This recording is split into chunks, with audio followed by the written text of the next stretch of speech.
இந்த மாமியார் கிழவி இன்னைக்கு என்ன சமைக்க போகுதுன்னு தெரியலையே. அண்டா நிறைய காய்கறியை வாங்கி வச்சுட்டு ஒரு வாரமா சாம்பார் புளிக்குழம்புன்னு போட்டு கொள்ளுன்னு கொள்ளுது. இன்னைக்கு இதை விடக்கூடாது, நம்ம ஏதாவது செய்யணும். ஏத்தே சொல்லுமா மருமவளே, இன்னைக்கு என்னத்தே சமைக்க போறீங்க? இந்த என் கையில என்ன இருக்குதுன்னு பாத்தியா?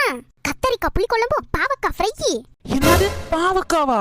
ஆமா மருமவளே, சும்மா சூப்பரா இருக்கும். நான் செஞ்சு தரேன் உனக்கு. ஏத்தே இன்னைக்கு எதுக்கு இதை வைக்கிறீங்க? உங்க மக வரேன்ல சொன்னா.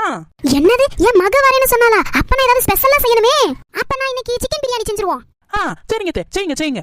மாமியார் கிழவி மக வாரானோனே என்னெல்லாம் செய்து பாத்தியா? ஆஹா, பிரியாணி வாசனை மூக்க தொலைக்குது. ஆமா, அப்புறம் நான் செஞ்சா எப்படி இருக்கும்? எம்மாடி மருமவளே, என் மாவ எப்ப வரான்னு கேளுமா, நேரமாயிட்டுல. எப்ப வாராளா? என்னைக்கு வாரான்னு கேட்க சொல்லுங்க. என்ன மருமவளே சொல்ற? நீ தானே என் மாவ வாரான்னு சொன்ன.